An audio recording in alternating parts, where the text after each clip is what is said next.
Good morning, everyone. We'll start in 1 minute's time.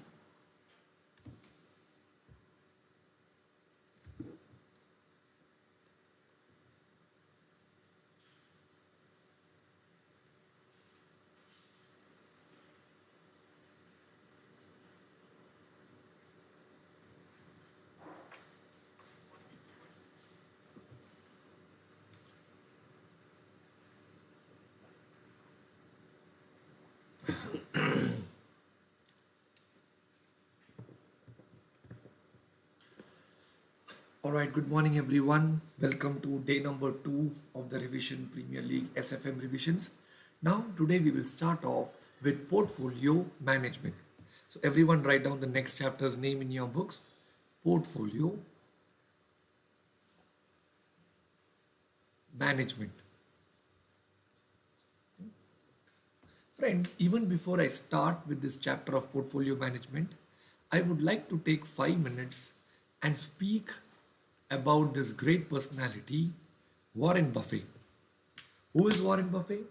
Warren Buffett is one of those persons who has become one of the world's richest persons. In fact, at one point, he even overtook the wealth of Bill Gates, and he did this purely by way of investing in the share market. Warren Buffett has got a beautiful lifestyle. Every day night he will sleep at 11 o'clock. Morning sharp he'll get up at 6 o'clock. 6:40, 6:45 he will go to his study. Inside his study nobody is allowed except for him.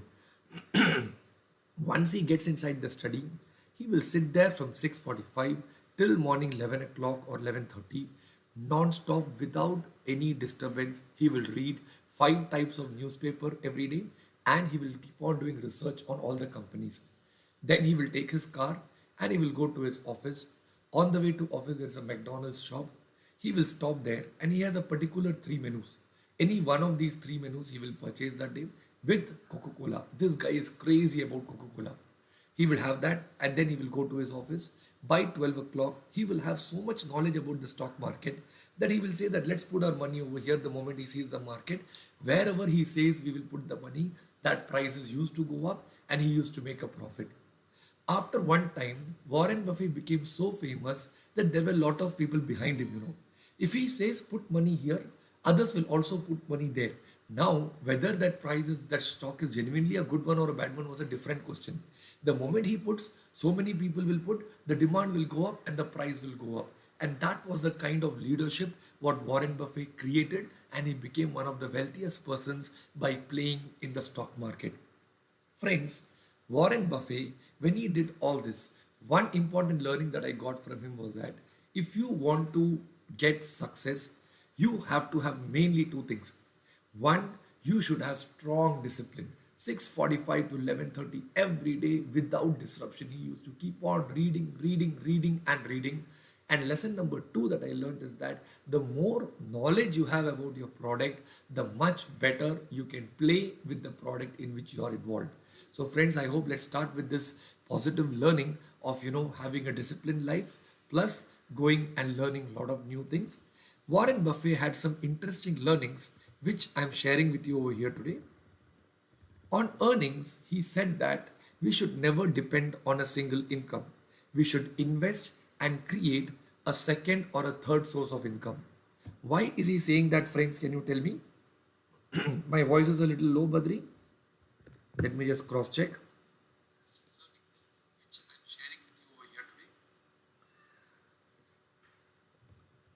1 minute. Can you hear me now? Is it audible to all of you right now?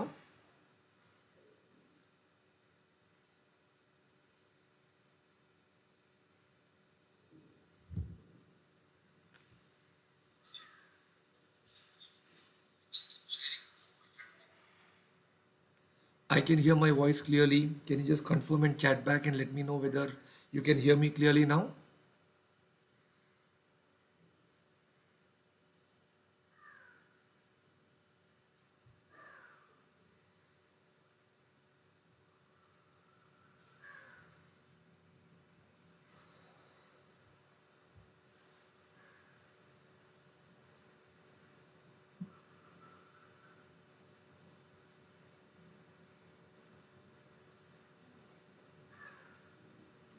Let me refresh my chat feed once again just to confirm.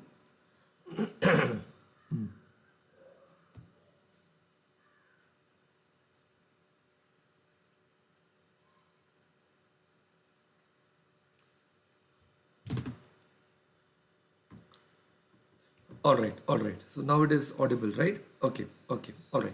So, friends, point number one, what Warren Buffett said was that you should never depend on a single income.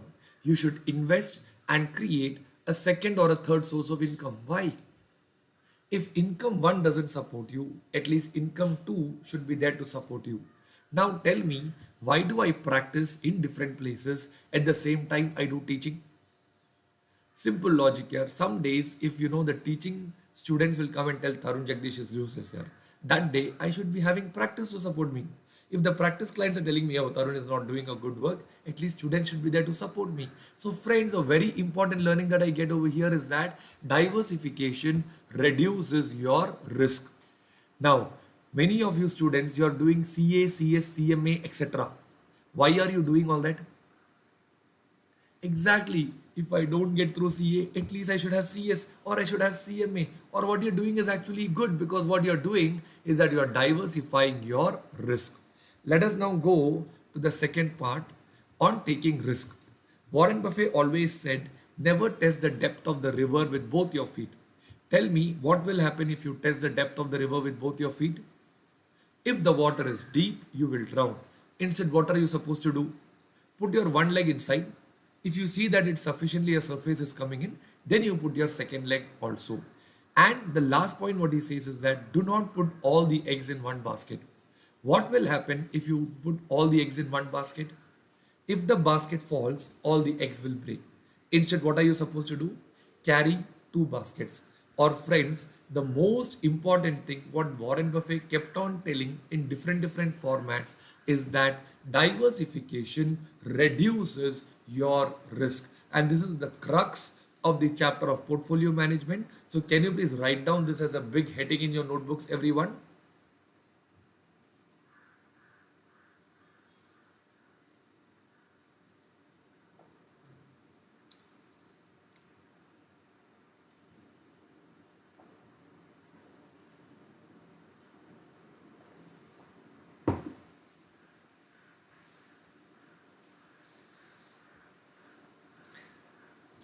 All right, friends. So we are going to start with chapter with a very important learning.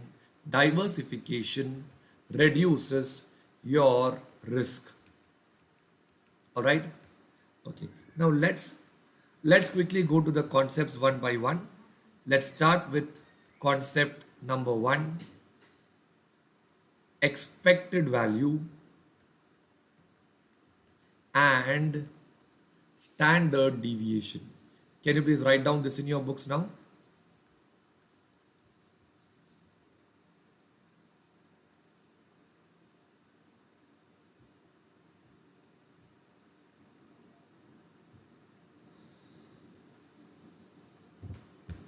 All right. Now let me ask you a simple question. Okay. Suppose today after the revision lectures are getting over, your father is coming and asking you, your parents are coming and asking you, look, you are attending all these revision lectures. You tell me how much marks do you expect in SFM?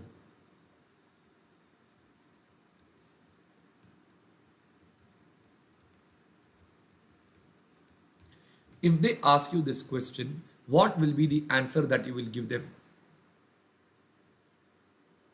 Will you say 60 or 70 or 80? Let us say you are telling that the marks that you expect in SFM is going to be, let us say you say 70 as the answer. The moment you tell this, your parents will come and ask you, how can you be so sure that you are going to get 70 whatever happens?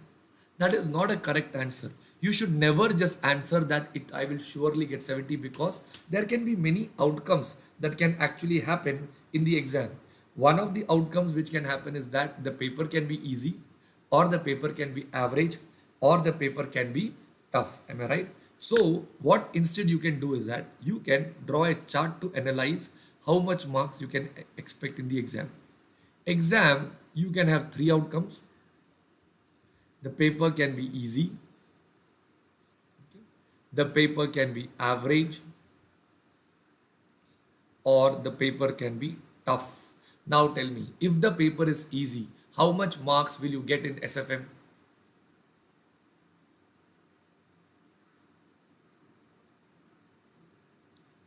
Alright, if you're saying 70 plus, let me put it as 70 over here. Average, let us put it as 60. Tough, let us put it as 50. Now tell me, what is the probability that your paper will be easy? Tell me some probability now.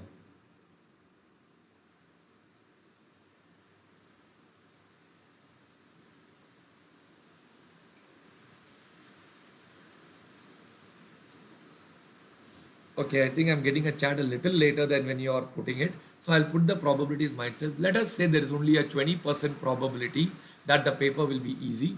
You have a 50% chance the paper will be tough, average, and 30% chance the paper will be easy. Alright. In this case, now once you have the marks and you have the probability, you can actually take an average of this. Alright. So now tell me what is 70 into 0.2, 60 into 0.5 and 50 into 0.3. So we get the expected marks as how much over here now? 59 marks is the marks that you get. So friends, if your parents are asking you how much marks will you expect in the examination, don't tell them just 70. Tell them that in the exam there can be three outcomes.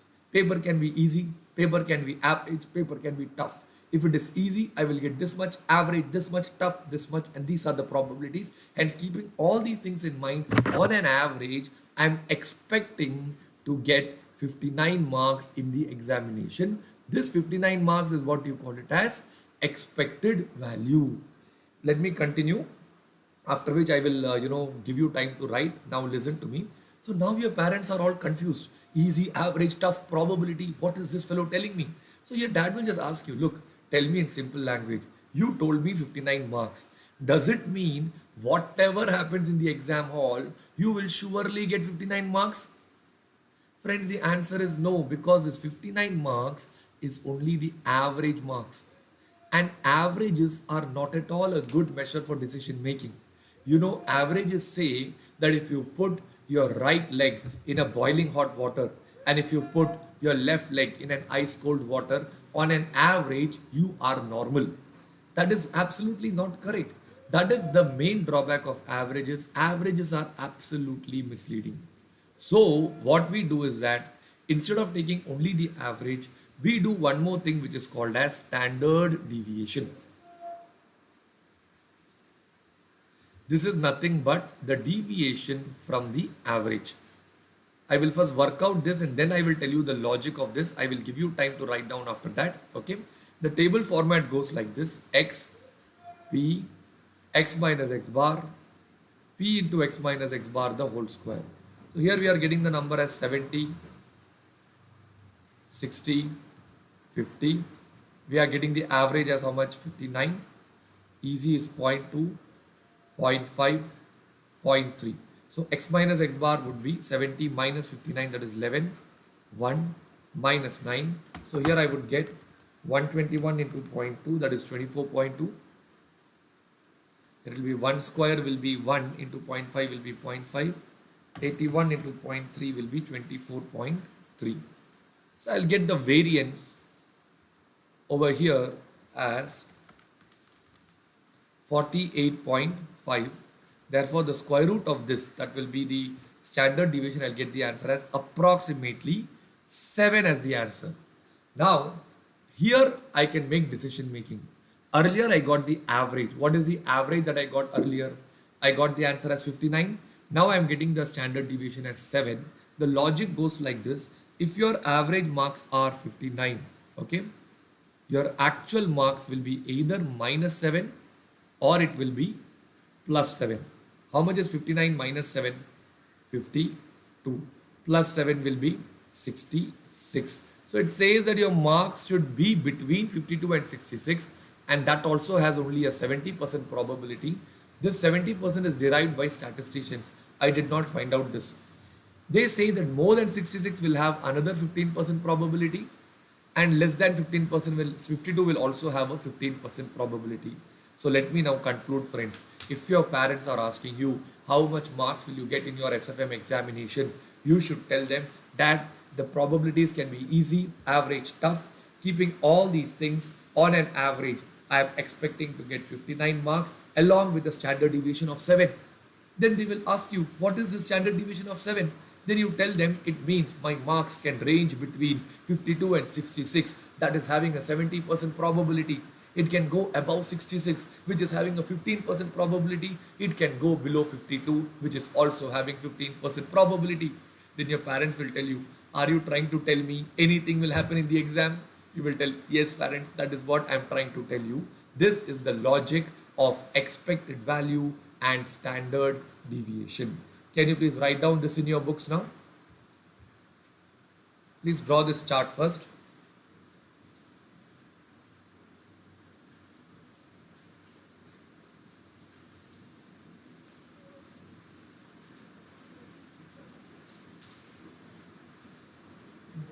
Nine is 1 mark short of the exemption, is it?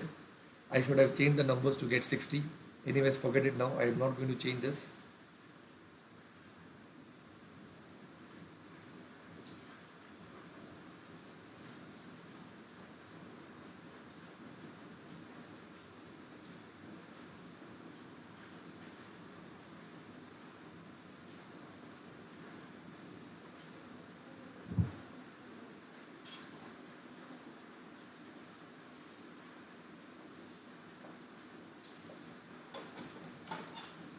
Alright, I'm going to the next slide now. Please write down this.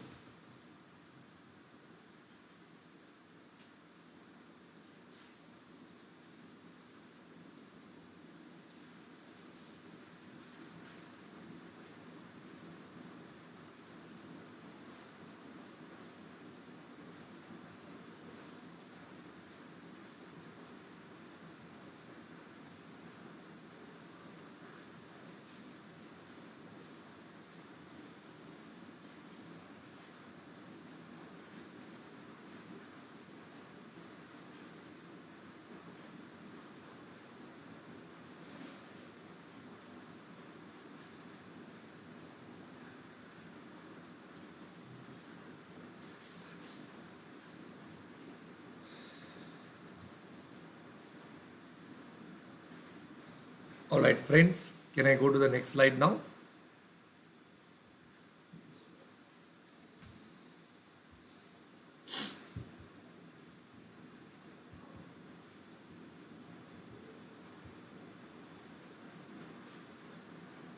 And friends, from today onwards, what I will do is, I will share these notes also with you in a PPT format, so that you can always view these notes, whatever I'm writing, it will become like a handwritten notes for you.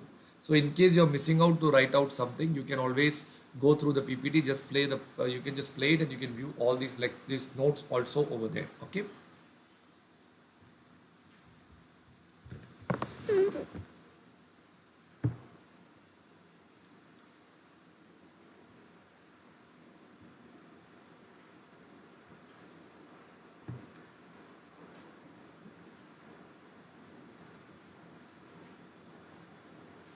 Once you're done, just message and let me know that you're done.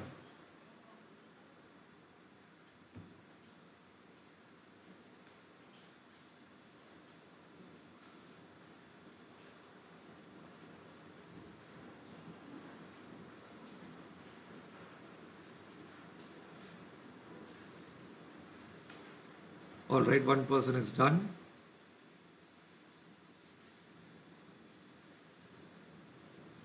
Okay. All right, so everyone is done with this. So we are done with the first concept. Let us go to the next concept now. Concept number 2.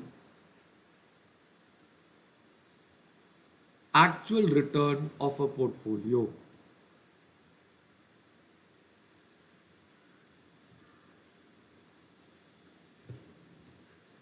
All right, I will now start off with this.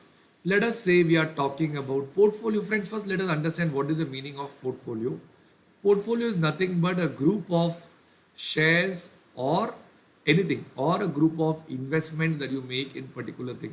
For example, if I have 1 crore rupee with me, I am putting 20 lakhs in gold, 50 lakhs in land, remaining I am keeping in bank. That Consolidated thing is what we call it as a portfolio. Now let us assume I am putting my money in Infosys shares. Okay. Let us say the price 0, that is the price now of Infosys, is turning out to be 100. At the end of 1 year, the price becomes 120 rupees. Apart from this, Infosys is also paying me a dividend of 10 rupees. I now want to find out what is my return.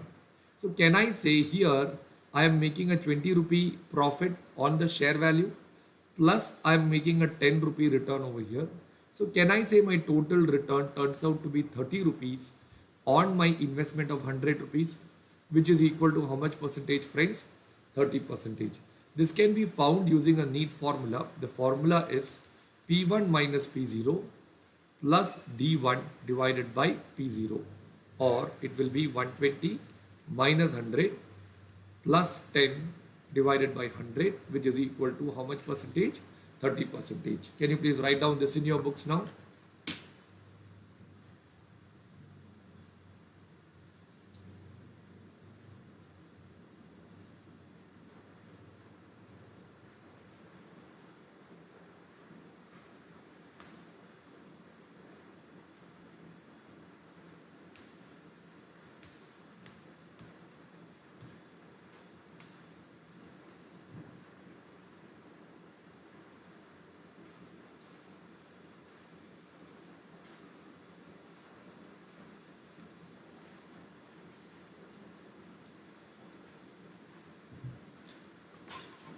All right, friends.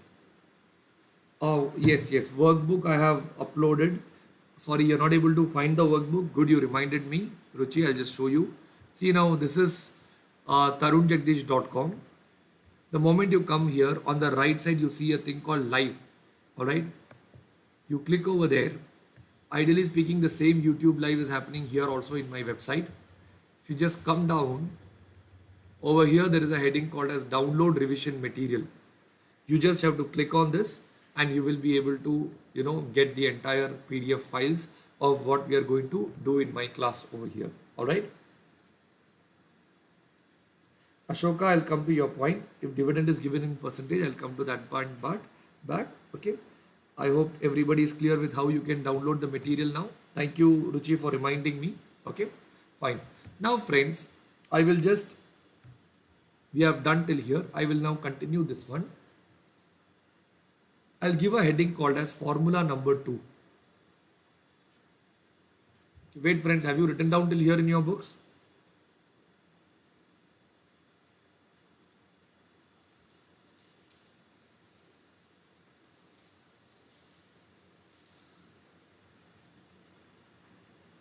Yeah, all right. So friends, now I'll go to formula number 2.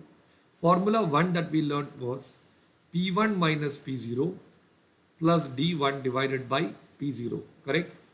This formula can be rewritten like this: P1 minus P0 divided by P0 plus D1 divided by P0. Friends, D1 divided by P0 means if I invest 100 rupees, if I'm getting a dividend of 10 rupee, that 10 rupee is called as dividend yield. So this is nothing but dividend yield plus P1 minus P0 divided by P0. This can be called as formula number 2. And I think this is the doubt of Ashoka, that if dividend is given in percentage, you should do it using this methodology.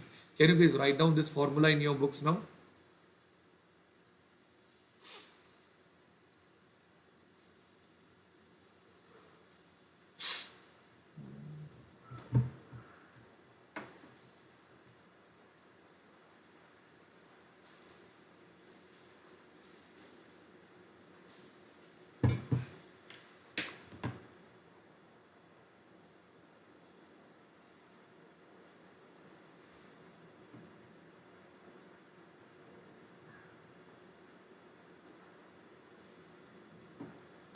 Alright friends, once you're done with this, let me go to the next concept now.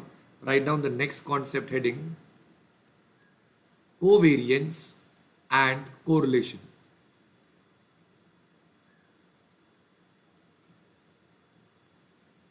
Alright, okay. For this purpose, let me take, let us say, some person from this classroom. Okay, let us speak about Jayashree Mohan. Let us assume Jayashree is investing in two securities. All right. Can you tell me any two businesses which are directly oppositely related? Opposite related means if one goes up, other one falls down. Can you give me some suggestion? Arth Gandhi, can you please share with me where did he mention that diversification is for idiots? He keeps joking a lot. Maybe he meant it in a different manner. You just share which conference he said that, because he is always, the other quotes are also given by him only. All right. Can you share with me some two businesses which are directly opposite? One goes up, other comes down, etc.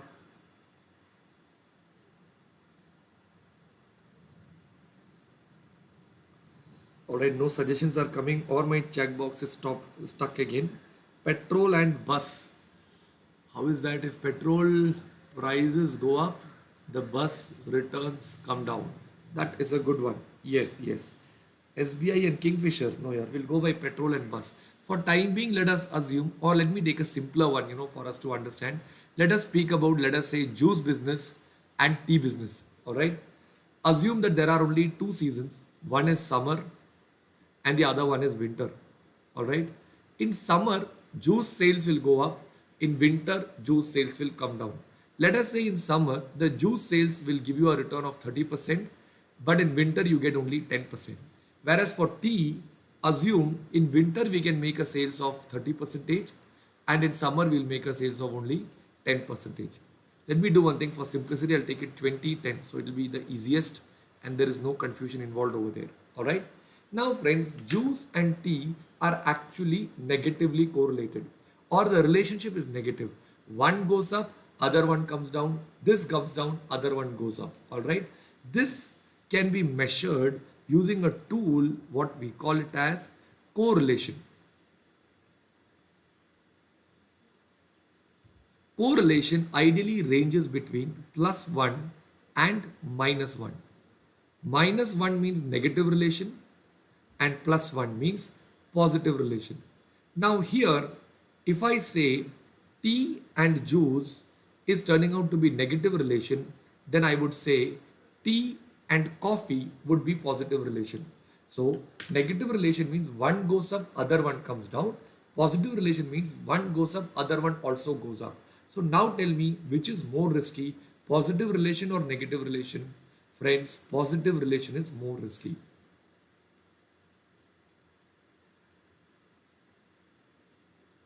Whereas negative relation is least risky.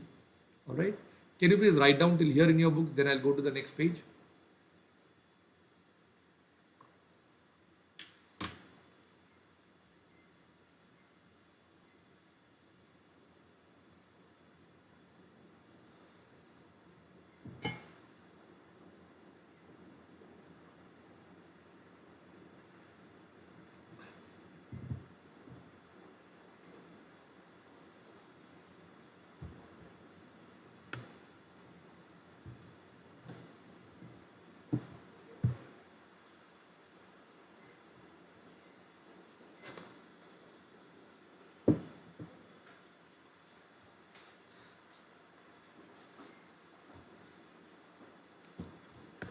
Alright friends, Ashoka, why more risky is because summer you will make too much money, winter you will not make any money at all. Alright, now friends, so I'll just give a note over here. Correlation is mainly found to estimate the relationship between two securities. Okay, they can range between +1 and -1. Can you please write down this also in your books now?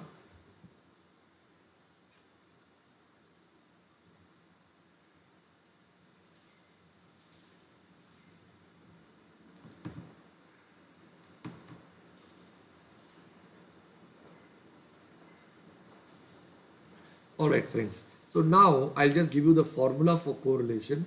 The formula for correlation XY means X and Y, here it is tea and juice, will be covariance XY divided by standard deviation x into standard deviation y. Can you write down this formula in your books?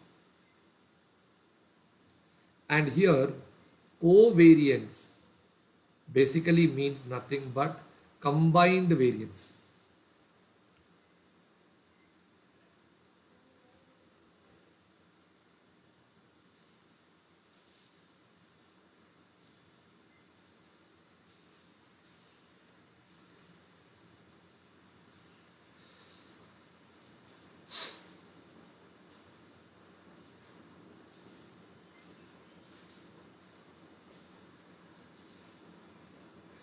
Alright friends, if you have written down till here in your books, friends, I'll just elaborate on covariance now.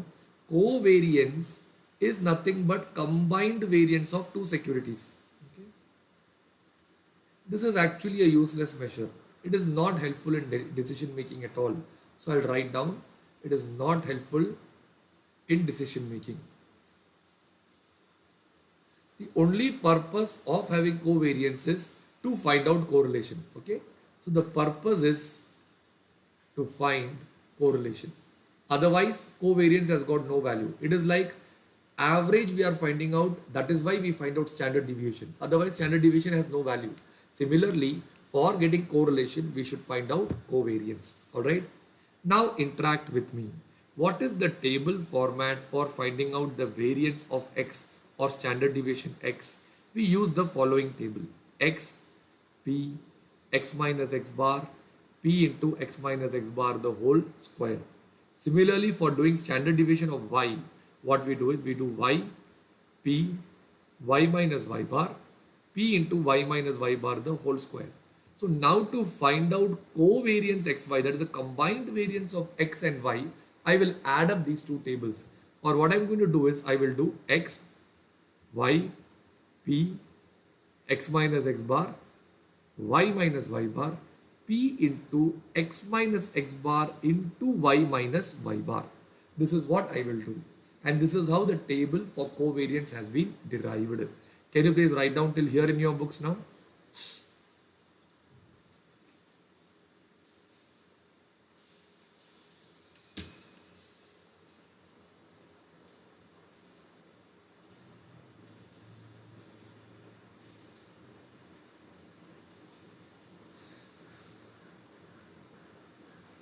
Once you're done, please chat and let me know that you're done. Okay.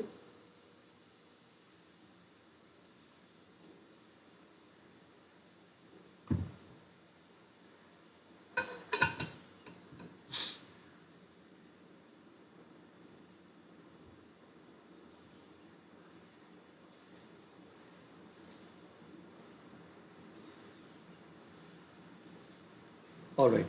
All right, friends. Once you're done with this, now let us do one thing. Let us find out the covariance of tea and juice. I will call tea as x. I will call juice as y. Okay. So the table format will be x, y, p, x minus x bar, y minus y bar, p into x minus x bar into what? Y minus y bar. Here I think what was the numbers I got for this one was 2010 and the average is 15. Here it will be what? 10, 20. The average is again 15. We'll assume equal probabilities, summer, winter, both having equal probability. So here it will be plus 5, minus 5, minus 5, plus 5. 5 into 5 is 25 into 0.5 will be 12.5. 12.5. I will get the covariance as how much? 25. Can you please write down till here in your books now?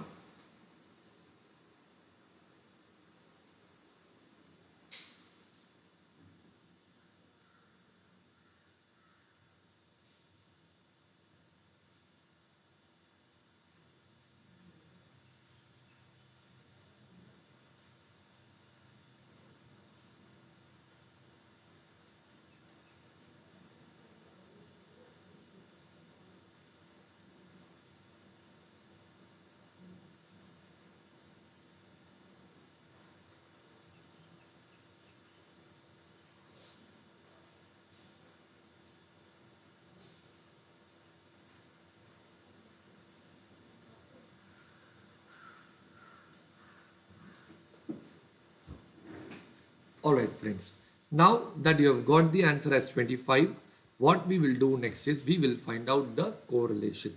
Alright, so correlation xy is equal to covariance xy divided by standard deviation x standard deviation y. So I need to now find out standard deviation x and standard deviation y. So the table format would be x p x minus x bar p into x minus x bar the whole square. Am I right? So it will be 20, 10, 15, 0.5, 0.5, plus 5, minus 5, 12.5, 12.5. I'll get the number as 25. The square root will be how much? 5. Similarly, we can do for y also. Friends, y also, so this is standard deviation x. Standard deviation y will also be how much? 5 only. Same steps, only numbers are a little topsy-turvy. Am I right? So can you please put this on your own now? Standard deviation x is 5. Standard deviation y is also 5. So then the correlation will be 25 divided by, 1 minute friends, uh, I think I made a small mistake. Here it is minus 12.5 minus 12.5. The number will be minus 25. Okay. Can you please correct this part also in your books, friends? After that, you write down this. So here it will be minus 25 divided by 5 into 5. We get the correlation as how much? Minus 1. Can you please write down this in your books now and finish it off?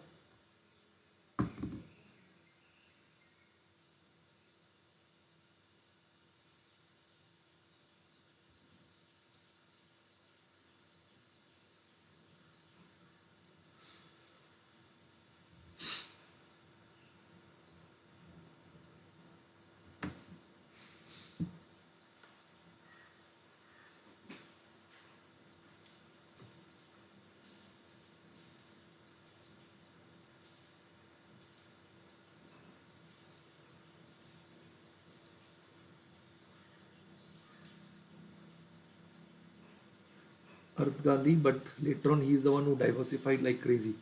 In some news conference, maybe in that mood, what he told, I have no idea about that, never heard of that. But yes, he started off with less and then he started increasing. Later on, he had a huge portfolio. Alright, friends, have you all put up till here in your books now? Okay. So we are done with correlation and covariance also. Did you see that we got the answer as minus 1? That we got because these securities are negatively correlated. Alright. Okay, if you are done with this, write down the next concept heading, combined return. Give it like this. Okay. Now let us say we are talking about tea and we are talking about coffee. Not coffee, we were talking about what? Juice. Let us say the average return. Okay. Or let's not confuse, we'll take a fresh example. We are putting our money in shirt business and we are putting our money in hotel business. Assume it that way.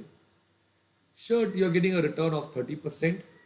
Hotel, you are getting a return of, let us say, 40%. Alright. You have invested 60% of your money in shirt and you have invested 40% of your money in hotel. So your combined return would be nothing but the weighted average. That would be 30 into 0.6, that is 18%, 40 into 0.4, which is 16%. So the total will turn out to be 34%. Or the formula for combined return will be Rx into weight of X plus Ry into weight of Y plus and so on. Can you please write down like this in your books now?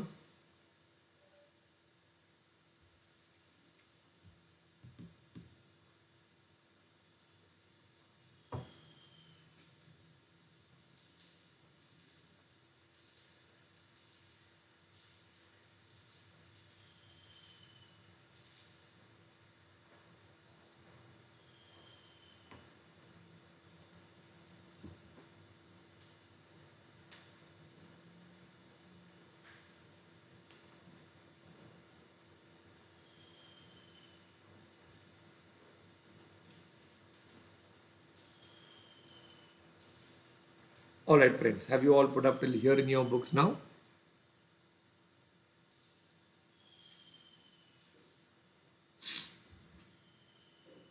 Alright, I will go to the next concept now.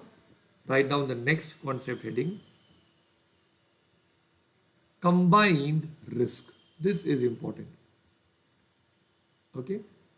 I will take the same example which I started off earlier. We had two parts. One was tea and the other one was juice. Assume now the standard deviation of tea is 10% and standard deviation of juice is also 10%. I have invested zero point 0.5 in tea and zero point 0.5 in juice. I now want to find out the combined risk.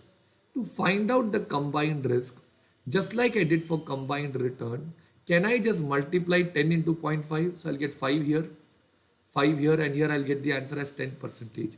Is this answer right or is this answer wrong? Friends, this answer is wrong. Why this answer is wrong, I will tell you. Friends, we started off with a very important learning. Diversification reduces risk. If I put in tea alone, my risk is 10. If I put in juice alone, my risk is 10. So ideally, when I put in tea and in juice, my overall risk should be less than 10%. Here, if I get overall risk as 10, that is wrong. Write down this and then you mention that this is wrong. Only then we will understand what is the correct answer. This is wrong because if I diversify, my risk should come to less than 10%. Can you write down till here in your books? Yes, sign correlation is also a factor over here. Tea and juice is negatively related. That's why I took this example of tea and juice. Let everyone write down till here. In case I'm going fast, let me know. Okay, I'm assuming that I'm going at the right pace, but you have to keep giving me feedback. If many of you feel I'm going fast, I will slow down. I just want to cover maximum in minimum time.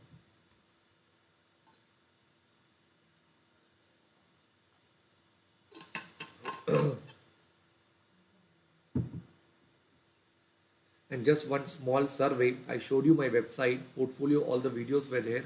How many of you actually got the time to just go through the videos just for me to know? Because I will go according to that, the pace also of my class will be accordingly. Alright friends, so this answer is wrong. To find out the combined risk, we can use any of the following two methods. The first method is known as Markowitz method and the second method is known as matrix method. Can you please draw this chart in your books now? Great, Ruchi. So after seeing the videos, you're finding this class more comfortable or are you finding it something different?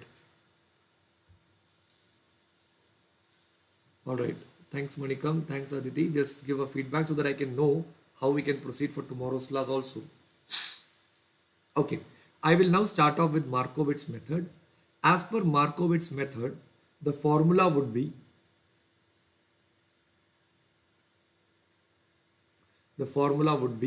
standard deviation x weight of x the whole square plus standard deviation y weight of y the whole square plus 2 into standard deviation x standard deviation y weight of y correlation of x y. Okay, the whole square root. Friends, don't get scared looking at this formula. This is nothing but a square plus b square plus 2ab. That is nothing but a plus b the whole square only. Okay, nothing very complicated over here. So this will be 10 into 0.5 the whole square plus 10 into 0.5 the whole square plus 2 into 10 into 10 into 0.5 into 0.5 into we have a correlation of -1 the whole square root. Alright, it will be 25 plus 25 plus 100, 200, 150 minus 50 the whole square root. We will get the answer as 0. So correlatedly we actually came to the correct answer. If correlation is -1, is it maximum risk or minimum risk? Minimum risk. Here we got the answer exactly as 0. Can you write down till here in your books now, friends?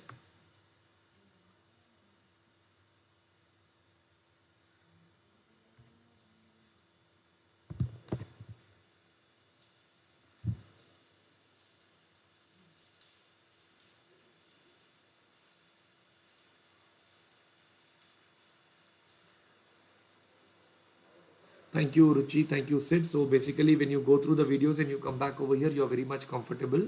Sid, you're saying that you can pause the videos and write down the notes. So are you saying that I can go faster than this? I want everyone's opinion. I can go fast, but everyone should follow. Otherwise, my 2 hour lectures will take you 3.5 hours lectures for all of you. Give me a feedback. Accordingly, I will do it.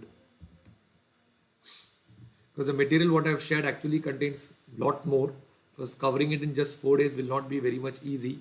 But yes, if I go faster I can do that, but you won't understand. That's not the purpose of this live chat, live class.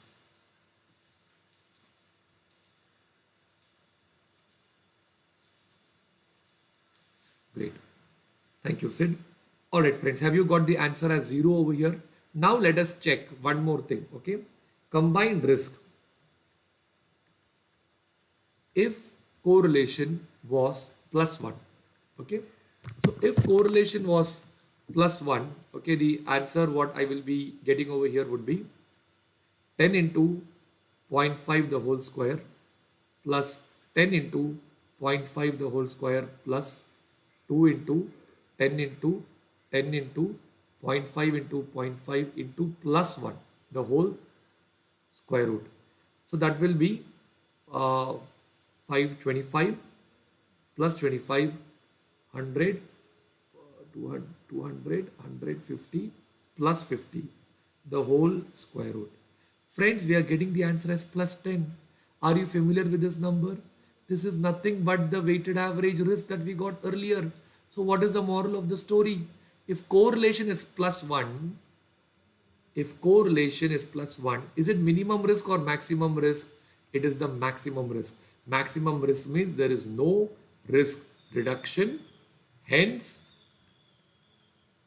it's similar to the weighted average risk. Everyone please write down till here in your books now.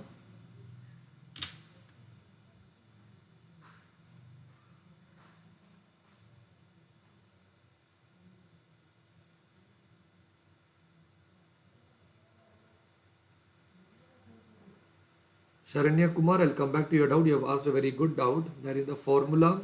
Can we use covariance? Yes, you can use covariance. I will elaborate that and I'll explain to you.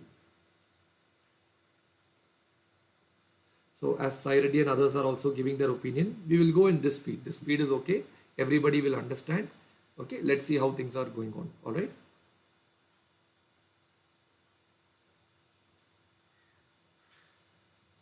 Sharanya, yes, 3 securities. We are having a question in the handbook. We are doing that. All right, I'll continue with this speed. Just a coincidence, I just want to show you here. I have a Warren Buffett's pen stand, which actually says that you should not put all your eggs in one basket. Yeah?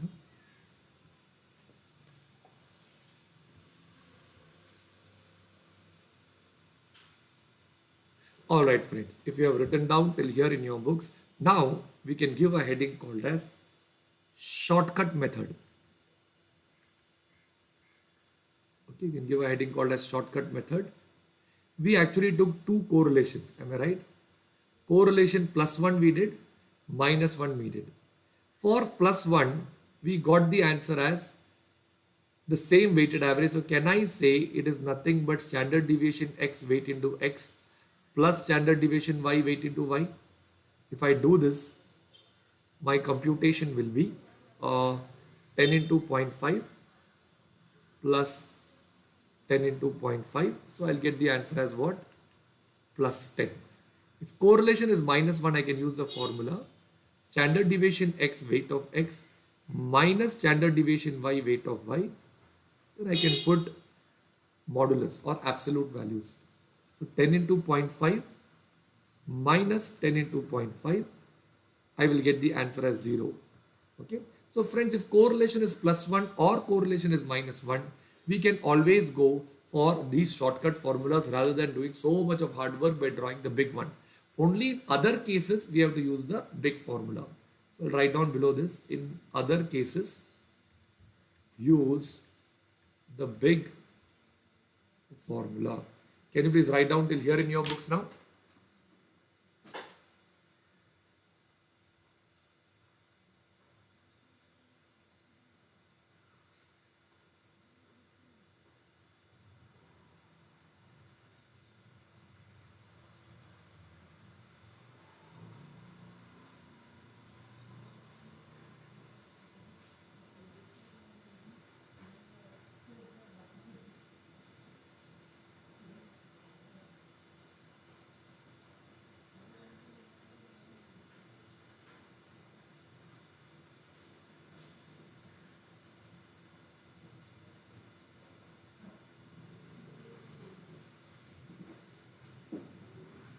Alright friends, have you all put up till here in your books?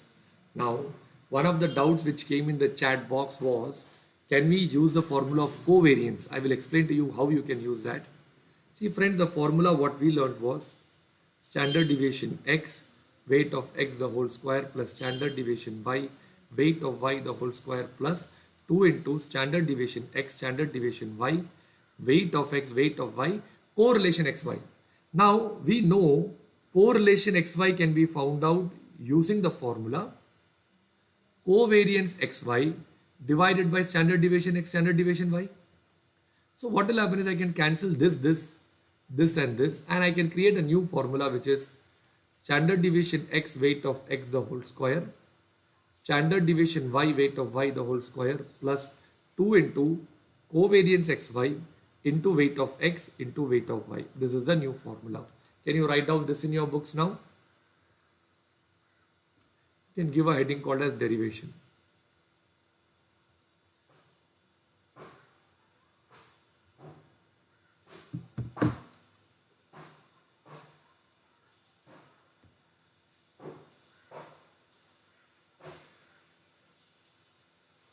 Yeah, Sharanya Kumar, Sharp's model, if you get time, I will be sharing it with you.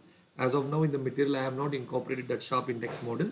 Let's see, if we get time, we will do that, because 20 hours is a too short time to cover everything. That is one issue that I am also facing right now.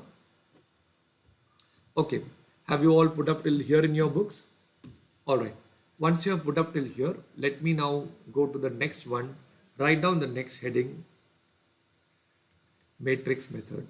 And as you said, while solving the problems, I will go a little bit more faster so that we can cover more concepts and we can also crack the problems, but in a little bit of a speedy manner. All right. Friends, matrix method we go by 3 steps. Step number 1 is called as drawing the matrix. Step number 2 is called as Sairadi, yes, square root is there. I'm sorry, I forgot to mention the square root. Sorry. Alright. Step number 2 is we need to find out the covariance. And step number 3, we find out combined risk. Write down this, then I will show you how to do it using matrix method. This is a little tricky. People get very much confused when we come to the matrix method.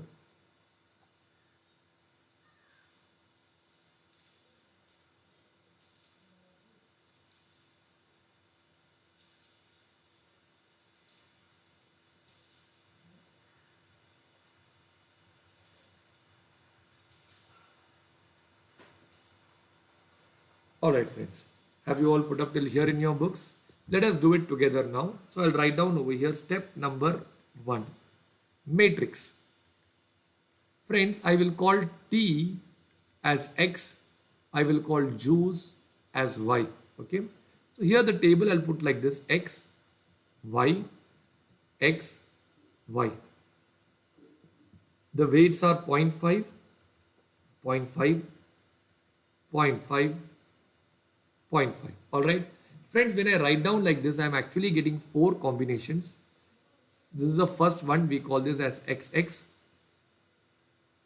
Second one, what I called as XY. Third one, which I called as YX. YX is nothing but XY only. And the last one, which we call it as YY. All right, I'll give you time to write down. Let me finish the whole thing first. XX means variance of X. YY means variance of Y. XY means covariance XY. YX also means covariance XY. Alright. So we know XX means variance of X. 10 is the standard deviation. Variance will be how much? 100. YY will also be 100. Now XY and YX are covariance.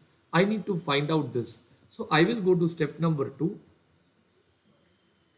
Covariance XY. Alright. We know the formula. Correlation XY is equal to covariance XY divided by standard deviation X, standard deviation Y. So minus 1 is equal to covariance XY divided by 10 into 10. Therefore we get the covariance as how much over here? Minus 100. So I'll go back over here and I will write down minus 100 here, minus 100 over here. Alright. So once I get these numbers, what I do is I do the combined risk, that is step number 3. I will give you time to write down. In combined risk, we will have a table like this: particulars, computation, and the last one will be result. Okay, we are having XX, XY, YX, YY. Okay, XX means whatever number you see in XX. For example, this is X, this is X. I see 0.5, 0.5, 100. These three numbers we have to multiply. Here it will be 0.5 into 0.5 into 100. So we'll get the answer as 25. XY, what I will do is I will just take what is XY. X, Y. So it is 0.5, 0.5 minus 100. So I'll write down over here 0.5 into 0.5 into minus 100. I will get minus 25. YX will also be the same. 0.5 into 0.5 into minus 100 minus 25. YY would be this one. Y. That is 0.5, 0.5, 100. So here the formula would be 0.5, 0.5, 100. I'll get the number as plus 25. If I add up all this, I'll get the answer as 0. Is that not the same answer we got using Markowitz method also? This is a little bit difficult, but I need to give you some time. Write down, then I will repeat the whole thing once again. Start from here.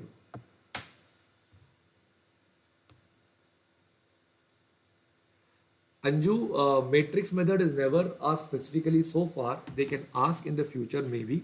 But the main thing is that if you get 3 securities, Markowitz, your life will become miserable. A plus B plus C the whole square. So in that place, you can do it using matrix method.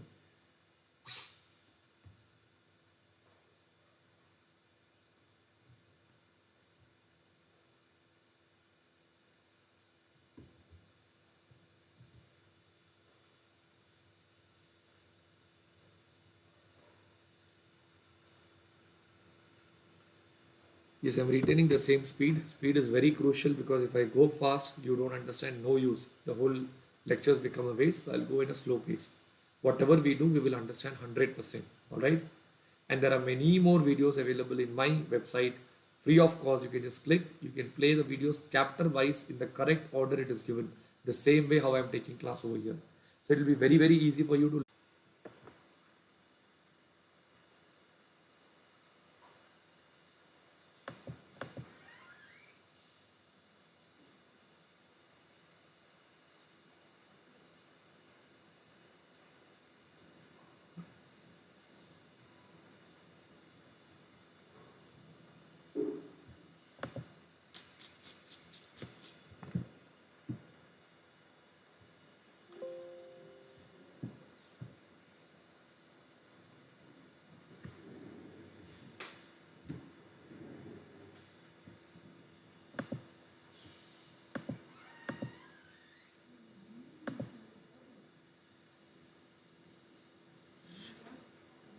यार नहीं मिल रहा है मेरे को wifi भी connect हो रहा है कि नहीं समझ में नहीं आ रहा है अभी नहीं मेरा माय ओन हॉट मतलब mobile hotspot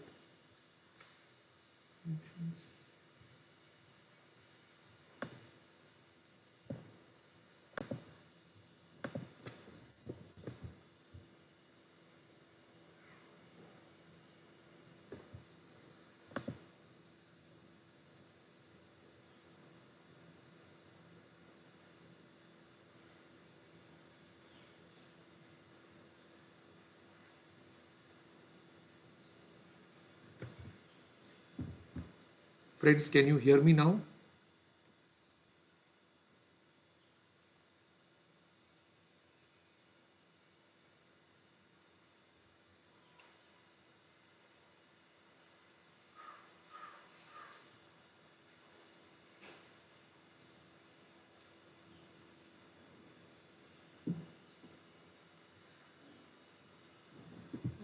It is from my hotspot mobile. I'm not sure how effective the whole viewership will be.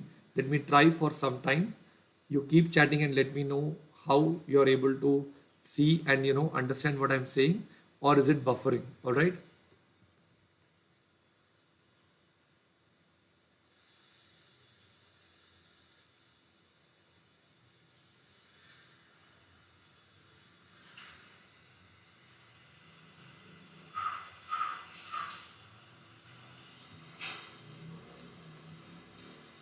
Just a minute. Let me just settle this.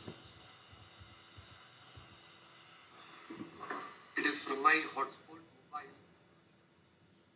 All right, friends. I'm continuing. I think there is some lag involved, but the whole data is being transferred. So I'll take it a bit slowly. Okay, let's hope current comes back. This was not expected. Uh, let's start off now. So I am done till combined risk. I will now okay. You have not written down, right? You must have written only this in your books. Please write down this also in your books now.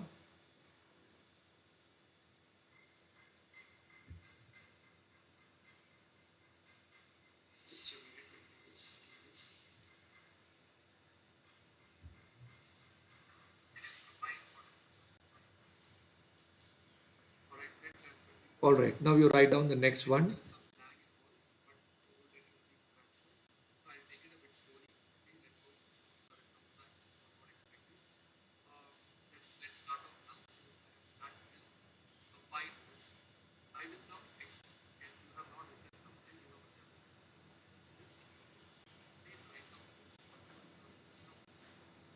All right, now you write down this in your books and just be back. Just check. I'll check and come back in a minute.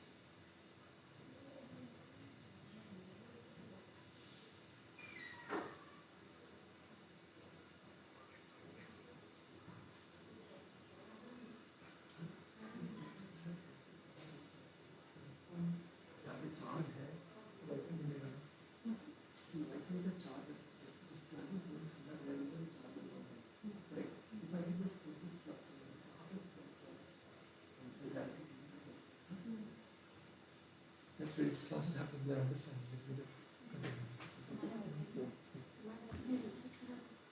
All right, friends. Have you all put up till here in your books? Okay. How is that 100 computed? See that Ramani, that 100 is nothing but what we are doing is I'll explain to you. I'll just come back over here and I'll show you. See, if it is XX means, I will just write down and show you over here. XX means this whole thing will be taken for XX and all the numbers coming inside this we will multiply. When you're talking about YY, this is Y, this is also Y. Am I right? So here you have 0.5, 0.5 and here it is 100. So these three numbers we multiply. X5 means I'll multiply this Y, this X and this is the common number coming in middle. So that is how this whole thing will be taken care of. All right.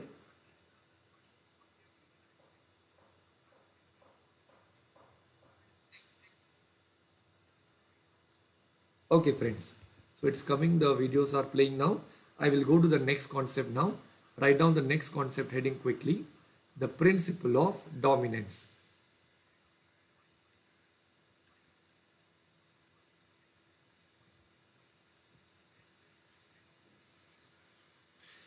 All right. I'll take a very simple example. Suppose there are two securities X and Y for whom return is given, risk is also given. Suppose the return is 20% and here it is 10%. Risk for both is 5%. Which security will you select? You will select X. Why? Because you are having same risk, but you are having a higher return. Alright. I can take one more scenario over here. X, Y, return, risk. Suppose the returns are 10 and 10, but the risk is 5 here and 4 over here. Which one will you prefer now? You prefer Y. Why? Because they are having same return but lower risk. This is what we call it as the principle of dominance. If two securities are having same return, select the security having lower risk. Two securities having same risk, select the security having higher return. Can you write down this in your books now?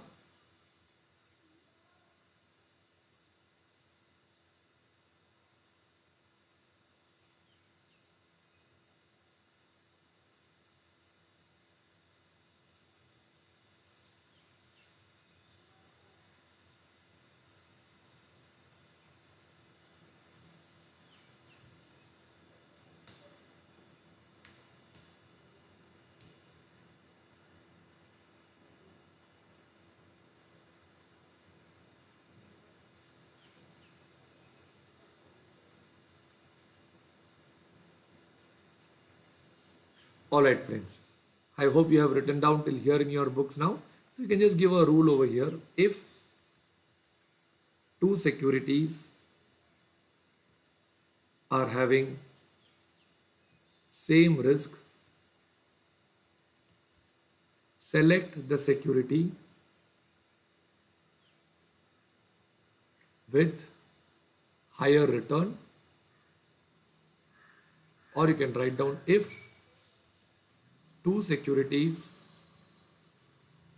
are having same return, select the security with lower risk. Can you write down this also in your books now?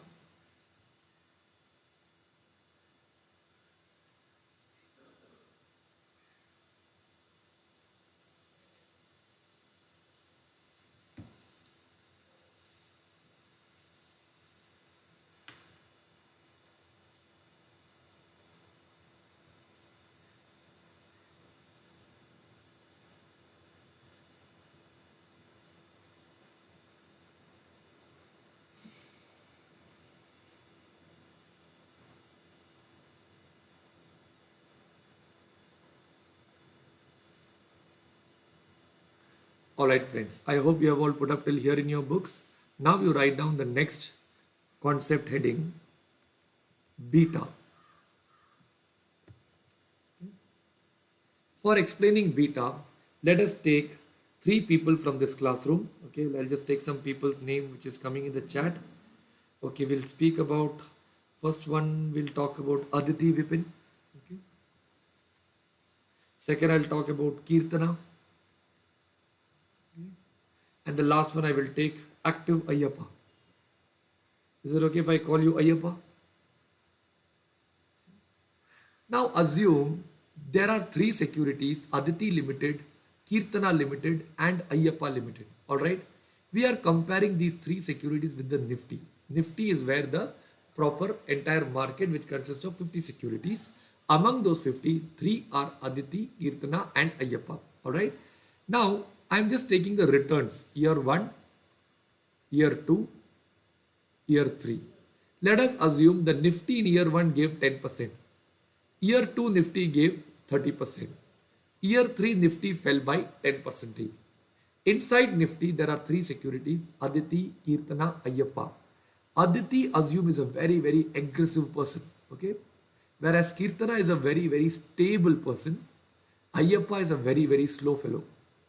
In this case, if these are the 3 securities in the Nifty, if the market goes up by 10%, Aditi will go up by 20%. Market goes up by 30%, Aditi will go up by 60%. Market falls by 10%, Aditi will fall by 20%. So now tell me, is Aditi Limited a good security or a bad security? I won't say it is good or bad. I will only say that it is a risky security. Whereas Kirtana is a stable person. No emotions at all. Market goes up by 10%, Kirtana stays at 6%. Market goes up to 30%, Kirtana stays at 6%. Market falls down to 10%, Kirtana stays at 6%. She will do meditation over there. Last one is Ayyappa. What is the nature of Ayyappa? He is a very, very slow person. Slow means market goes up by 10%, he will go up only by 5%. Market goes up by 30, he will go up only by 15. Market falls by 10, he will fall by 5%. Everybody clear? In the language of beta, we would say Nifty we will take as a base of 1. Aditi is double risky compared to the market. So the beta for Aditi will be 2. For Kirtana, the beta will turn out to be 0. And for Ayyappa, the beta will turn out to be 0.5. Can you please write down till here in your books? Then I'll give you the formula and I will prove it to you.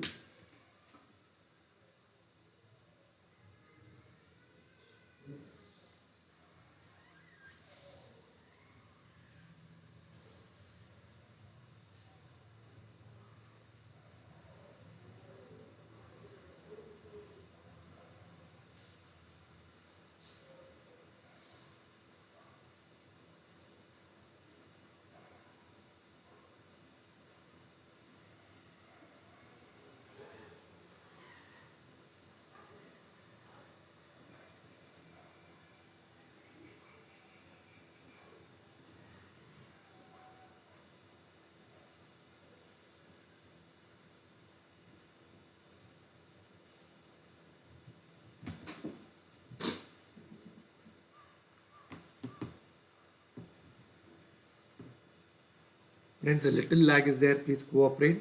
I hope the current comes back fast. In the meanwhile, I am recharging my phone with a higher GB so that things go smoothly. So please cooperate for some time over here. All right.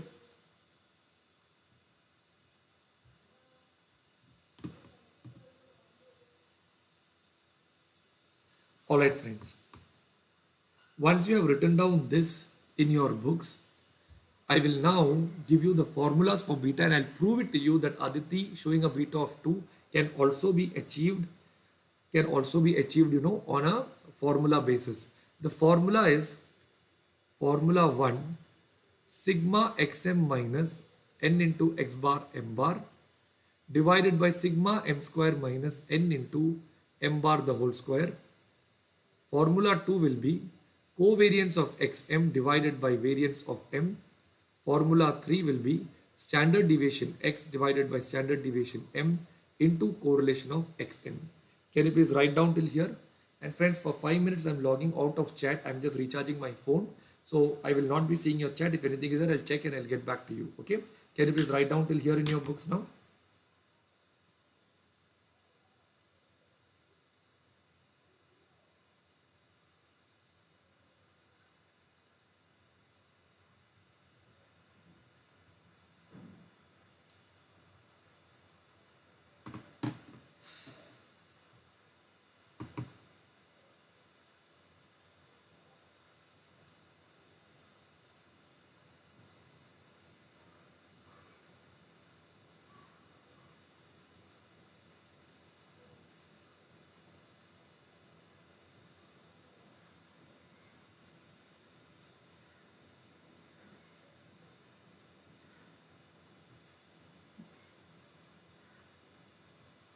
Alright friends, I'll just solve it using the first formula and show you. Formula 1, we have a standard table format. The table format will be x, m, xm, m square. You have to by heart this x, m, xm, m square. From this we'll get all the data related to formula number 1. So here x is nothing but Aditi, m is the market. So here it will be 10, 30, minus 10. The average of this will be 40 minus 10 divided by 3, that will be 10. So x bar will be 10. Sorry friends, this was the market, am I right? Just a minute.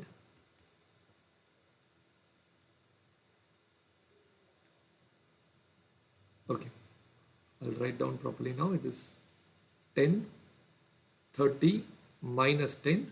So m bar is equal to 10. Here it will be 20, 60, minus 20, x bar will be 20. XM will be 200, 1800, 200. So the total will be 2200. M square will be 100, 900, 100, that is 1100. So the formula would be 2200 minus 3 into 20 into 10 whole divided by 1100 minus 3 into 10 into 10. If you do this, you will get the same answer as 2, which we got using our common sense. Can you please write down till here in your books?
Alright friends, if you have written down till here and you've got the answer as 2, now let us see what is the logic of the word beta.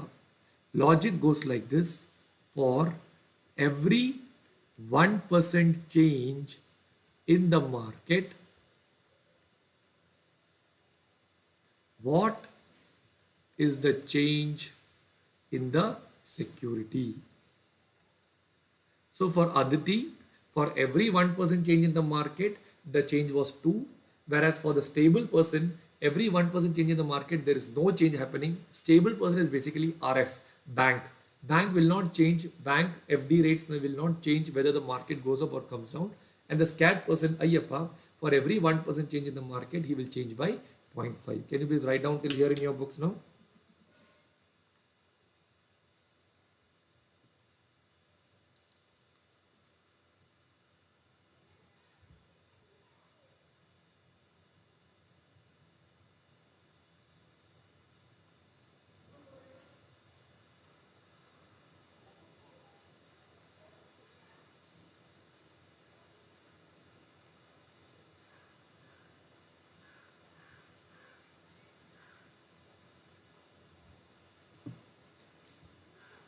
Alright friends, the remaining formula we will learn later on. First, let us get done with this one thing and we understand the logic. Once you're doing a problem, I will make sure that all the formulas are applied. I've done a 30 GB top up. I hope that should be sufficient because every 5 years it takes around 2 to 3 GB only. So I'm coming back to my chat box. Let's hope.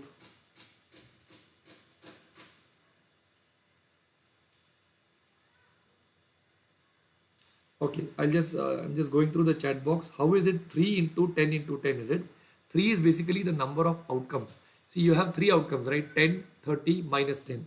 So we are having in total how many? 3 outcomes are there. Ratna Kumari, your doubt is in formula 2, variance of the market. Yes, it is variance of the market. Okay, sorry friends, here it is variance of the market. I got a bit disturbed because of all this, so it's getting a little bit messed up. It is variance of the market. Thank you, Ratna Kumari, for that feedback. I think now it's smooth again.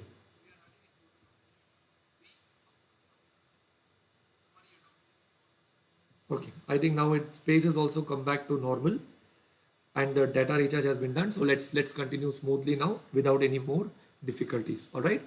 Okay. Have you all understood till here? Can you please chat and let me know if you have any doubts? Okay, so that I can proceed to the next concept now.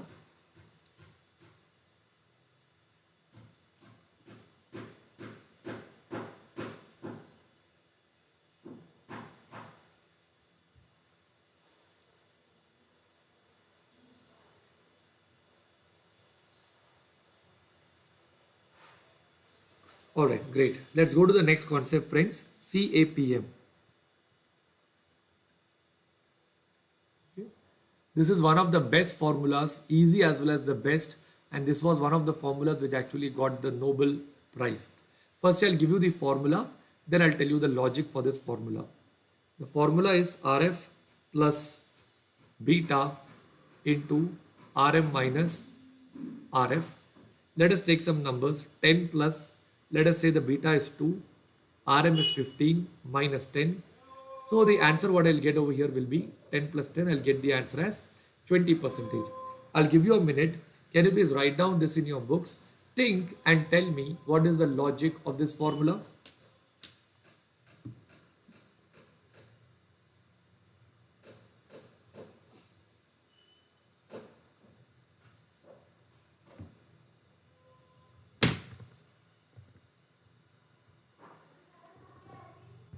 Okay, okay, great.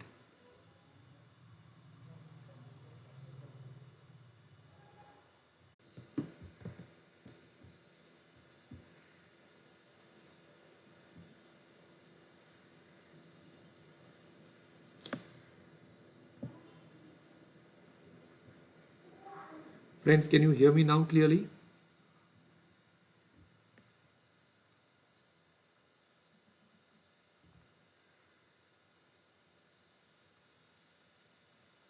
Yes, I think I'm back now.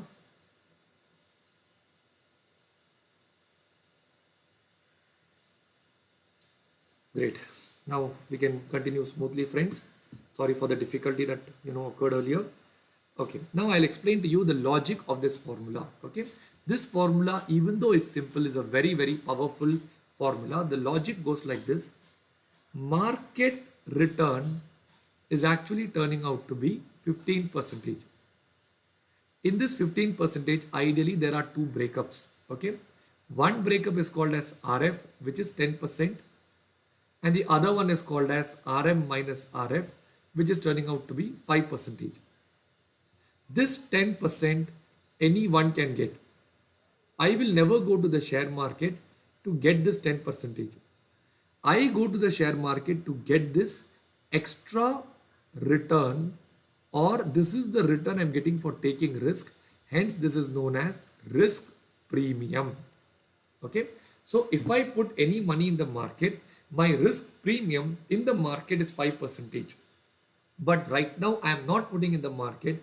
I am putting this in a security called Aditi Limited, which has got a beta of 2. So it is double risky compared to the market. So if it is double risky compared to the market, my return that I'm expecting from that security should be 10%. RF10, this also 10. If I add up these two together, my expectation will turn out to be how much percentage now? It will turn out to be 20%. And this should be the return. That is the word that they use. This should be the return. Can you please write down till here in your books, friends?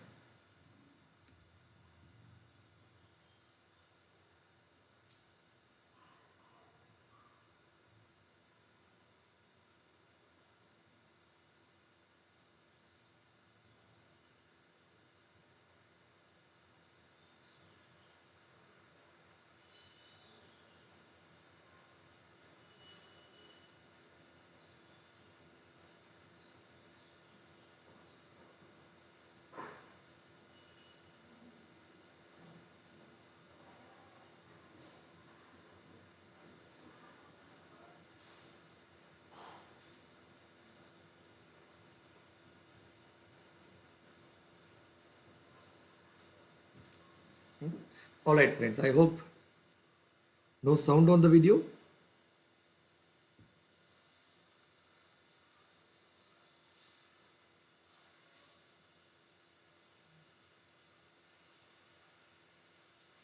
Ashwini, I believe sound is there. I'm able to hear myself. Okay, let's go to the next one now. Okay, let's go to the next concept now. Write down the next concept heading. Actual return, comma, expected return, comma, required return. Can you please write down this in your books?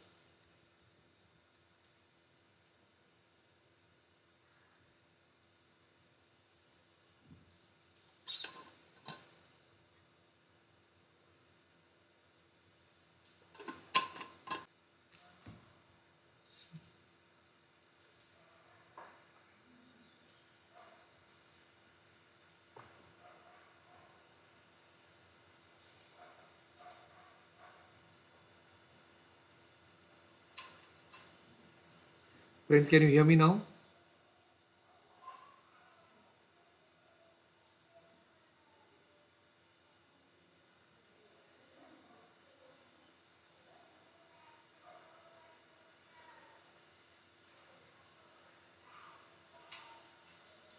All right, friends, can you hear me now? Okay, okay, it's back now. Okay, fine, let's continue. So, here to explain this concept, I'll be taking two people. Let us say I'm talking about Bilal Ahmed and I will speak about Gauri Shankar. All right, now let us say Bilal and Gauri are going to write their SFM exam tomorrow. All right. So when they go to write their exam tomorrow, they actually are having three outcomes. One is what I call it as the actual marks. Other one is what I call it as the expected marks. And the last one is what I call it as the required marks. All right. So let us assume for time being that Bilal is a very, very lazy guy. Okay. He would love to relax and get a lot of marks in the exam. So what he will do is that he will be sitting and preparing for the exam. That is when his friend Gauri Shankar will give him a call. Hi Bilal, tomorrow is the exam. How is the preparation going on?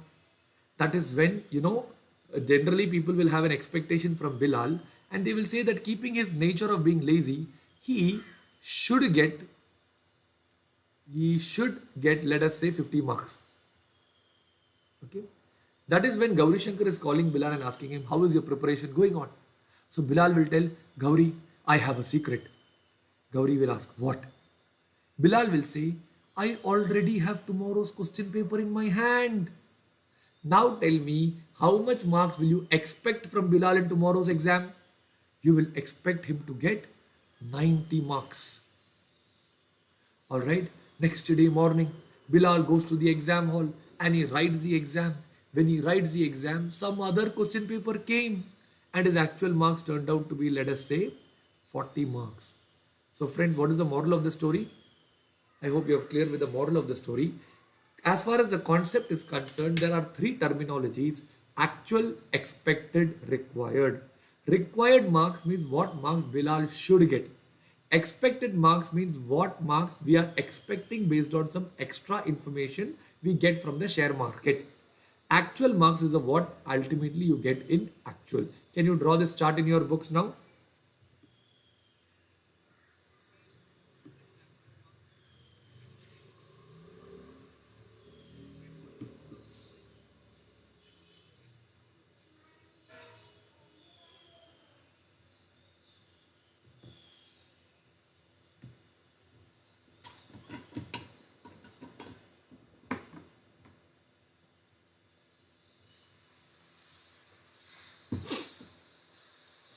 Okay. All right, friends. I hope you have written down till here in your books. So we basically are having three types of return. One is called the expected return. Okay. Other one is called as the required return. And the last one is known as the actual return. Okay. The actual return is found out. This is the return we actually get. All right. And for this, the formula will be P1 minus P0 plus D1 divided by P0, which we already learnt earlier. Expected return is the return we expect based on outcome and probability. Friends, earlier you remember we started with a concept called as expected value. What we did over there, we did outcome into probability, right? The formula for that is outcome I can do into probability, and then we took the sum total. That is what we call it as sigma. So it will be sigma outcome into probability. Required return means the return that I should get. Return I should get can be found out using CAPM formula, that is RF plus beta into RM minus RF. Can you please write down till here in your books now?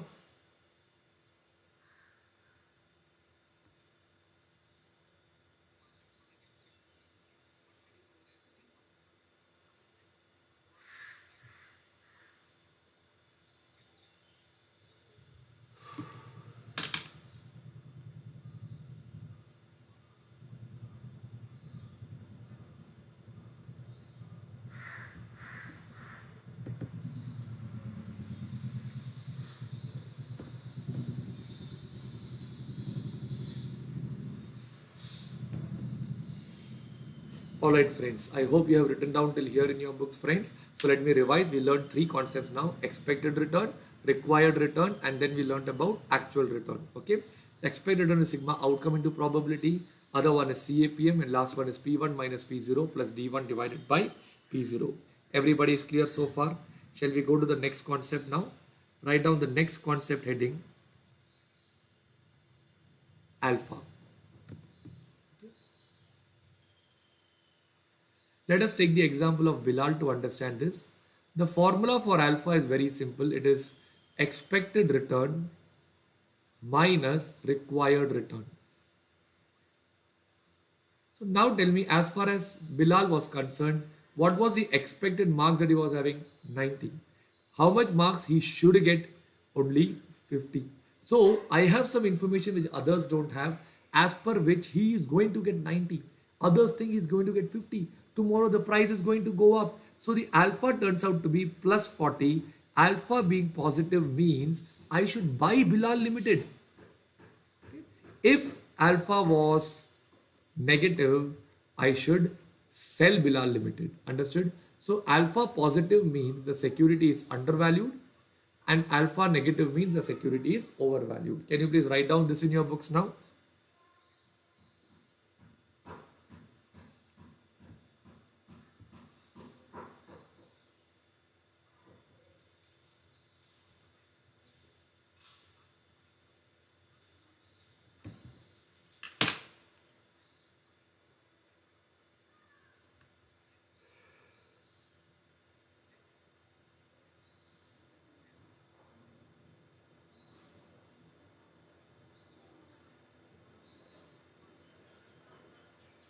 Alright friends, let's write down the next concept heading now.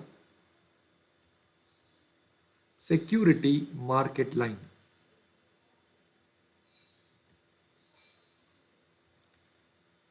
Friends, this is not very much important from exam point of view. So I'll quickly close this. This is basically the graphical representation of CAPM. So whatever is coming in CAPM, if you put in a form of a graph, that is called as SML line. Exam, they won't ask you this. What they will only ask you is to put the equation, or they'll ask you to put the SML equation. The equation is, let us say, RF plus beta into RM minus RF. So what we have to do over here is that when we put this equation, we have 10 as the RF plus beta is one thing which we will keep it as variable. Okay, we won't put any number for beta. And here I'll write, let us say 15 minus 10. So beta is what I call it as a variable, and the other numbers is what I call it as the constant. By doing so, whatever beta I put, my answer will keep on changing. This equation where I put all the numbers except for beta is what we call it as the SML equation. So in exam, if they ask, you have to put it in this manner. All right. I hope you're understanding what I'm saying. Please reply in the chat box. I'm not seeing any chats coming in.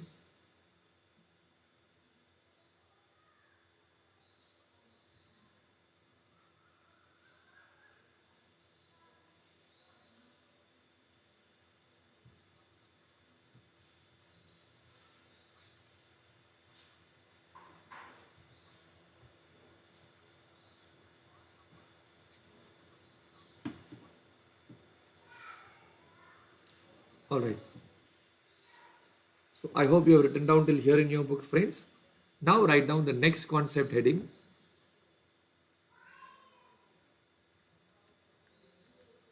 Diversifiable risk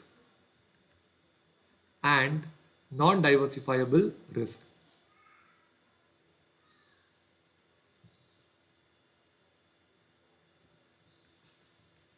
All right. Okay. So once we are doing this, this is also called as unsystematic risk. Sorry, diversifiable risk is known as unsystematic risk, and non-diversifiable risk is known as systematic risk. All right. Friends, there are two types of risk: diversifiable risk and non-diversifiable risk. Diversifiable risk means, for example, I am doing practice, I am also doing teaching.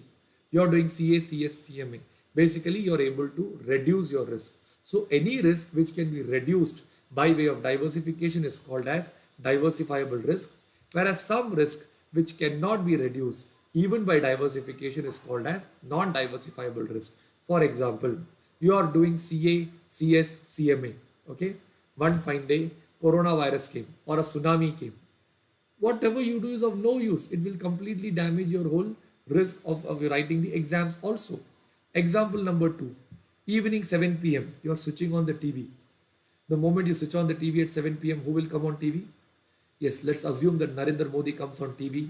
And once he comes on TV, what will he say? Mitro. And then he will say, from today onwards, income tax rate is going to be 100%.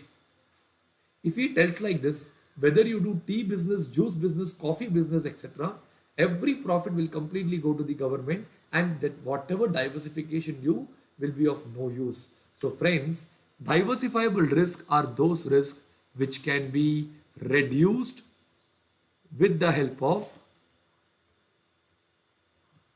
diversification. Okay. Whereas non-diversifiable risk are those which cannot be reduced even by way of diversification. All right. A few examples of non-diversifiable risk are inflation. You can't do anything. GDP, forex, natural disasters, etc. Can you write down till here in your books now?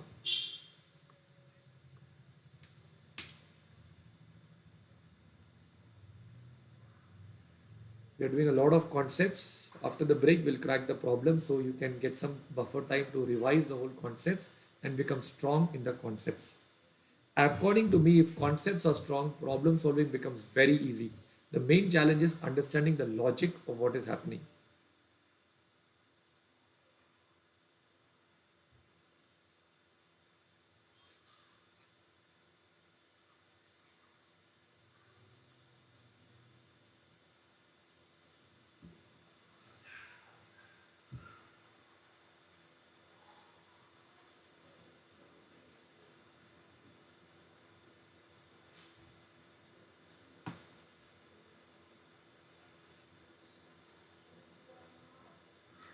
Alright friends, I hope you have written down till here in your books friends.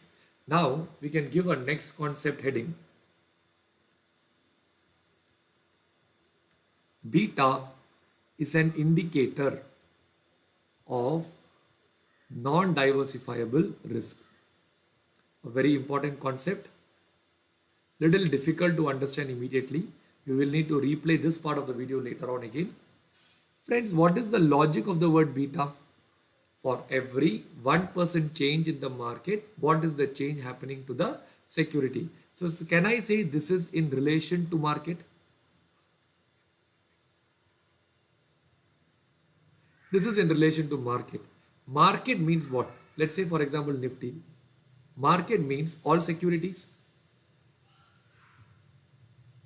So can I say if I just go and buy one Nifty, indirectly I'm ending up buying all the securities in the market?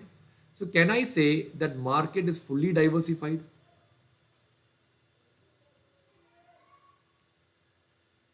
So now tell me, if market is fully diversified, what will be the only risk remaining over there? Will there be any diversifiable risk? No, the diversifiable risk will become zero. So what remains in the market? Only non-diversifiable risk. NDR is non-diversifiable risk remains. So if only non-diversifiable risk is remaining in the market, beta is found in relation to the market. Can I say that beta is an indicator of non-diversifiable risk? Can you draw this chart in your books now?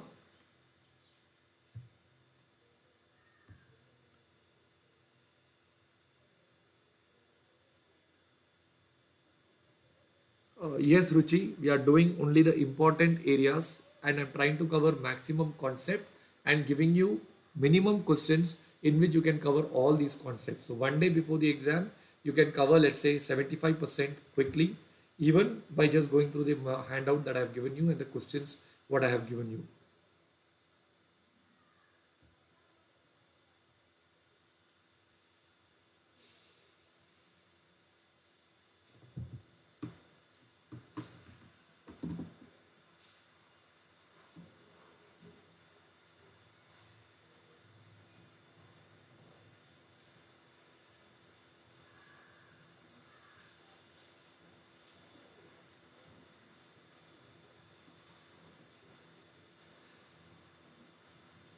Alright friends, have you written down till here in your books? Alright. Okay, I'll repeat the whole thing once again. Listen carefully. Friends, beta is in relation to the market. So can I say beta is found after comparing with the market only? So beta is something which is having a factor of market in it, correct? Market means what? All the securities. All the securities means what? Fully diversified. So the diversifiable risk will become zero. What remains over there? Non-diversifiable risk remains in the market. Since beta is in relation to the market and market risk is only non-diversifiable risk, can I say beta is also an indicator of non-diversifiable risk? So if I want to find out the non-diversifiable risk of the security, I should go and I should find out the beta. That is the logic coming over here. All right. Fine. I will now give you the next concept heading. Formula for diversifiable risk and non-diversifiable risk. Okay. I will take an example for, let us say, Tata. Tata will basically have three types of risk. One is called total risk. Other one is called diversifiable risk. And the last one is called as non-diversifiable risk. This is called as standard deviation of Tata. Standard deviation is used to find out the risk, total risk. All right. This is called as diversifiable risk of Tata. And let us call this as non-diversifiable risk of Tata. Can you draw this chart in your books now?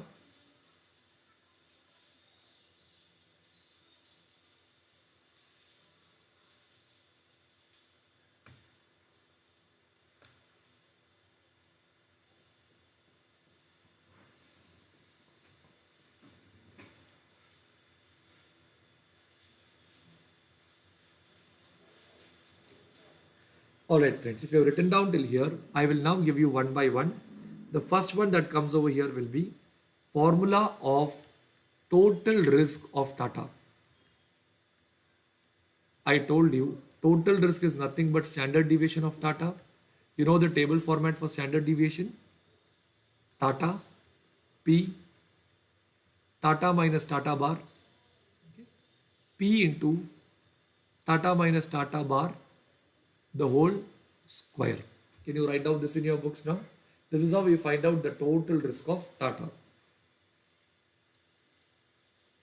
Rangesh, I can't say what is important, what is not important. Exam, everything comes. Arbitrage has not come from the last 2 to 3 years, but can't just say it is not important. It might come. And there are hardly 2 questions of arbitrage which needs to be done.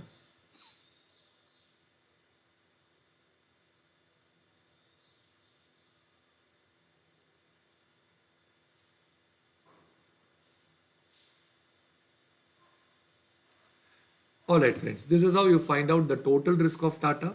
Now the next heading will be formula for non-diversifiable risk of Tata. Okay. Friends, non-diversifiable risk of Tata is equal to beta of Tata into standard deviation of the market. I am taking Tata so that you understand easily. Let's put some numbers. Assume the beta is 2. Standard deviation is 10. You get the non-diversifiable risk as how much over here? 20. The logic of this goes like this. Everyone tell me standard deviation of the market is risk of the market. Risk of the market is what? Diversifiable risk or non-diversifiable risk? This is non-diversifiable risk of the market. Am I right? So non-diversifiable risk of the market is 10. My security is double risky compared to the market. So my non-diversifiable risk will be double of the non-diversifiable risk of the market. That is the logic coming over here. Can you please write down this in your books now?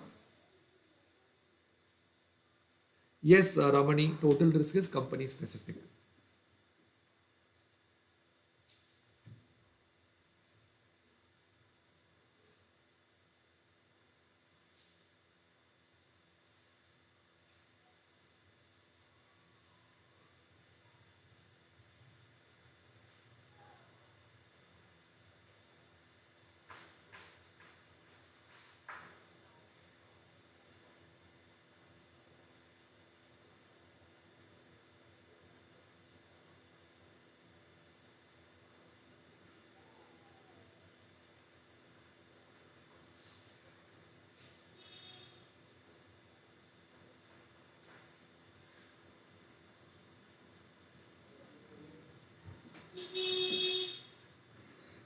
All right, friends. I hope you have written down till here.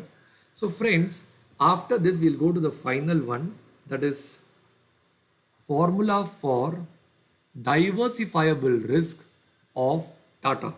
All right. Friends, I showed you a chart over here where I showed you that there are three components: total risk, diversifiable risk, non-diversifiable risk. From this, actually, I can create an equation. The equation what I can create is that total risk of Tata is equal to diversifiable risk of Tata plus non-diversifiable risk of Tata. Okay. So ideally speaking, if this was the equation, the diversifiable risk of Tata can be found out easily. I just have to do total risk of Tata minus non-diversifiable risk of Tata. All right. But friends, there is a twist. This formula is not fully correct. The correct formula will be diversifiable risk of Tata is equal to total risk of Tata square, that is a variance, minus NDR of Tata square. Whatever answer you get, take the square root. This is the right answer. You write down, then I will tell you why this is the right answer and the other one is the wrong answer. Can you please put up till here in your books now?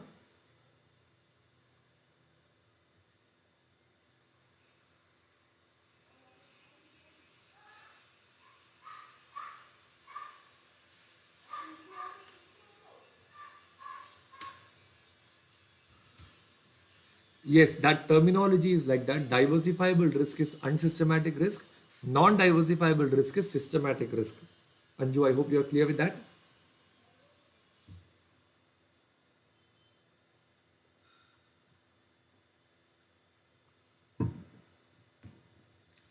Now I will tell you why the first answer is wrong and the second one is right. Okay. Look at the board. Let us assume total risk is turning out to be, I'll not call it as total risk. Total risk square of Tata is turning out to be, let us say, 25. Okay. NDR square of Tata is turning out to be 16. Diversifiable risk square of Tata is equal to 9. So as per the equation what I put up, can I say total risk square is equal to DR square plus NDR square? So that will be 25 is equal to 16 plus 9. Now let me put the other equation. Total risk is equal to DR plus NDR. If I put it this way, it means 25 square root is 5 is equal to 4 plus 3. Is this correct? No, this is wrong. This is right. So friends, there is a very important rule that you need to understand. Variance can be added or subtracted. Standard deviation cannot be added or subtracted. That is why, friends, even the table format of standard deviation is x, p, x minus x bar, p into x minus x bar the whole square. When we add, we get variance. We don't get standard deviation.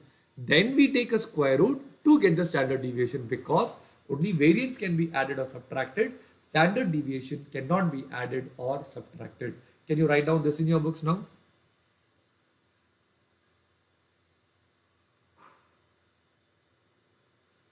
Yes, Arjun, there was a question from this concept only. November 19 was a tough question. Don't judge your performance based on November 19 paper. Once in 3 years, they bring an atom bomb. November 16 was also an atom bomb. So next atom bomb should come in November 2022 only. Don't worry. Aditi, you have a very good point. Practice manual has messed up in many places. D1, D0, they messed up. Even here, they use the word diversifiable risk, but they find out variance. That is not correct. Diversifiable risk should be a square root only. So the way how PM has done it is actually not correct. This is the correct methodology. Other outside books, international books, and the book written by I.M. Pandey, which is one of my favorites, also mentions it in this manner only.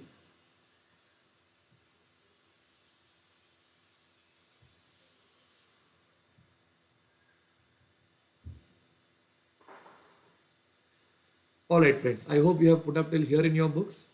Now you please write down the final concept for today morning session. Write down a concept called as characteristic line.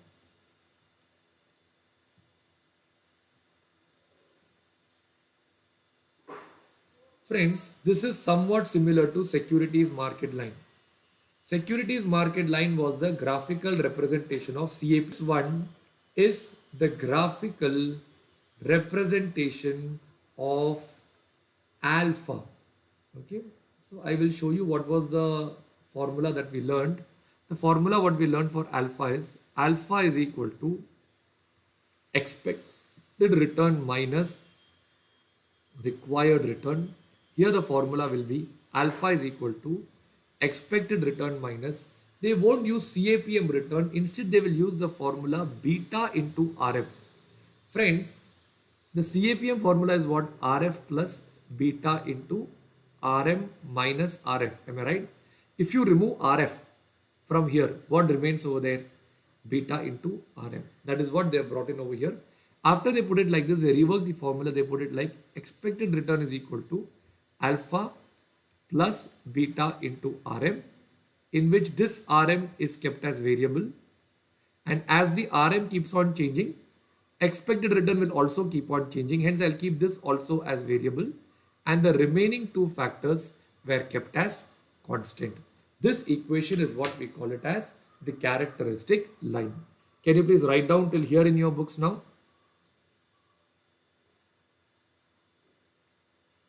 Arjun, how to know whether they meant this concept only? That is where my presentation technique will help you. First, you write down the basic data. You read and you write down the numbers, the understanding will improve. Then you do analysis, you dig out the hidden information. By the time all that comes up, if you know the concept, automatically you will apply the concept. That is why the presentation methodology of basic data, analysis, application of concept and conclusion works very well and students get good marks in the exam. Work and practice that presentation technique. All right.